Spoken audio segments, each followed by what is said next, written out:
ভগবানেরাও জেনে গেছে সবার এখন দুটো করে গার্লফ্রেন্ড বয়ফ্রেন্ড, তাই পুজো এখন দুদিন করে পড়ে।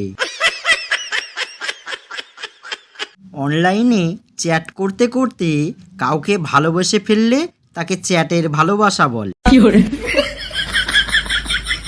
ছেলেটা একা রান্না করে খেত, কষ্ট কমানোর জন্য সে একটা বিয়ে করে, এখন ছেলেটা দুজনের রান্না করে খায়। বাঙালি খুব পরিশ্রমী জাতি, এক হাতে ভাত খায় আর এক হাতে ফেসবুক চালায়।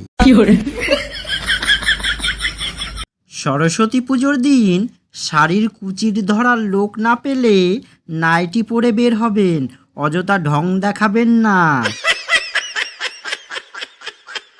বড়দা, যদি পুকুরে তোর বন্ধু আর তোর প্রেমিকা ডুবে যেতে থাকে তাহলে তুই কাকে বাঁচাবি? ছোট ভাই, দুজনকেই ডুবতে দেব। বড়দা, সে কি, কেন? ছোট ভাই, আরে ওরা একসঙ্গে পুকুরে কি করছিল? গ্রামের মেয়েকে বিয়ে করলে একটাই সমস্যা, কোলে মাথা রেখে রোমান্স করতে গেলেই উকুন দেখা শুরু করে দেয়।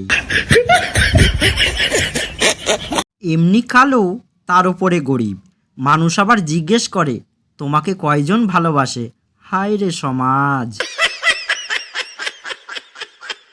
ভাই, এত তাড়াহুড়ো করছিস কেন? আরে বাড়ি গিয়ে বইয়ের প্যান্ট খুলতে হবে, আজ দেখি হেভি মুডে আছিস। আরে না, বেরোনোর সময় আমার প্যান্টের বদলে বউয়ের প্যান্ট পরে চলে এসেছি। বাসর রাতের পরের দিন কোন মুখ নিয়ে সবার সামনে যাব তা ভেবে ডিপ্রেশনে চলে যাচ্ছি আমি। শ্বশুর মশাই, এসব কি? 6 বছরে 6টা বাচ্চা, মেয়েটাকে মারবে নাকি? জামাই, আমি আপনাকে আগেই বলেছি যে গরিব হতে পারি, কিন্তু আপনার মেয়েকে খালি পেটে রাখবো না। ভালোবেসে তাজমহল না বানালেও চলবে, আপনি বাসনপত্র ধুয়ে দিলেই বউ খুশি হয়ে যাবে। স্বামী, আরে তাড়াতাড়ি চলো।